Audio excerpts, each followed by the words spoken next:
एक छोटे से घर में सुबह के समय बूढ़ी माँ चाय बना रही है और पिताजी न्यूज़पेपर पढ़ रहे होते हैं। उधर बहू रसोई में काम करते हुए अंदर ही अंदर गुस्सा महसूस कर रही है। उधर बेटा ऑफिस जाते हुए काम की चिंता में फ़ोन पर बात करते हुए डूबा हुआ है। बहू धीरे धीरे बेटे से शिकायत करना शुरू करती है। वह कहती है कि घर में हर दिन तनाव रहता है। बात बात में छोटी सी बहस घर में बड़ी लड़ाई बनने लगती है।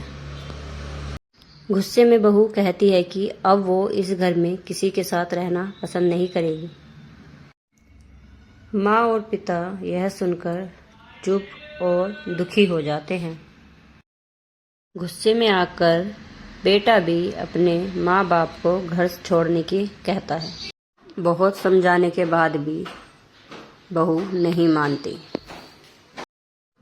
दिल टूटने के बाद माँ और पिता घर छोड़कर चल देते हैं। बेचारे दर दर की ठोकर खाने के बाद एक सड़क के किनारे जाकर बैठ जाते हैं। दिन तो जैसे तैसे कट जाता, पर रात में दोनों बहुत रोने लगते हैं। माँ अपने पल्लू से पसीना पोंछकर पिता को समझा देती है कि सब ठीक हो जाएगा। पिता फिर मुस्कुराकर बोलता है, बस हमारे बच्चे खुश रहें, इसी से हम भी खुश होंगे। रात होने पर दोनों फुटपाथ पर ही सो जाते। फिर एक दिन हल्की बारिश आती है। दोनों बहुत परेशान होते हैं कि अब क्या करें। फिर माँ अपनी साड़ी के पल्लू से पति को बचाने की कोशिश करती है। लोग आते जाते देखते रहते हैं, लेकिन उनकी कोई मदद नहीं करता। दोनों भूखे प्यासे इधर उधर भटकते रहते और घर के पास जाकर देखकर माँ बाप के जाने के बाद घर सूना सूना लगने लगा। ऑफिस में बेटे को बॉस से डांट सुननी पड़ती है। थोड़ी देर बाद उसे पता चलता है कि उसकी नौकरी भी चली गई। बेटा ऑफिस के बाहर बैठकर गहरी चिंता में डूब जाता है।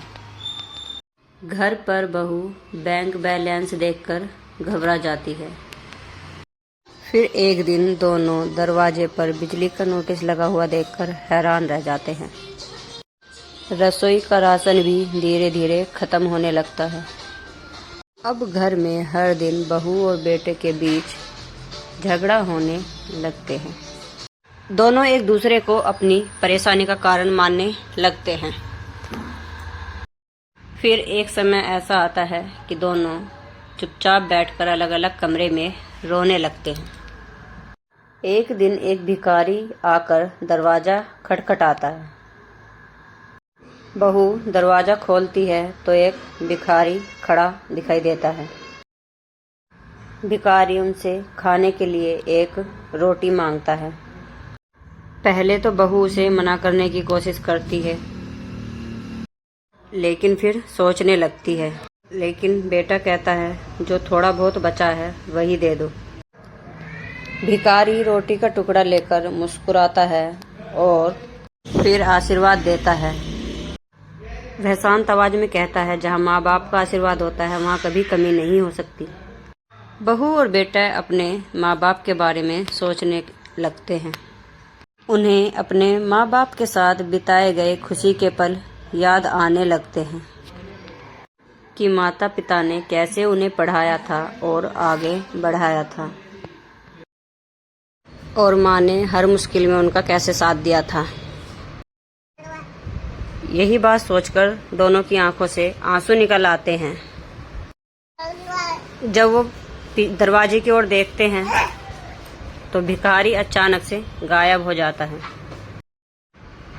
दोनों भागकर माता पिता को ढूंढने निकल जाते हैं और रोते हुए उनसे माफी मांगते हैं। भिखारी नहीं, जो भिखारी के रूप में आया था, अवतार, वो भिखारी नहीं, एक किशन जी का अवतार था।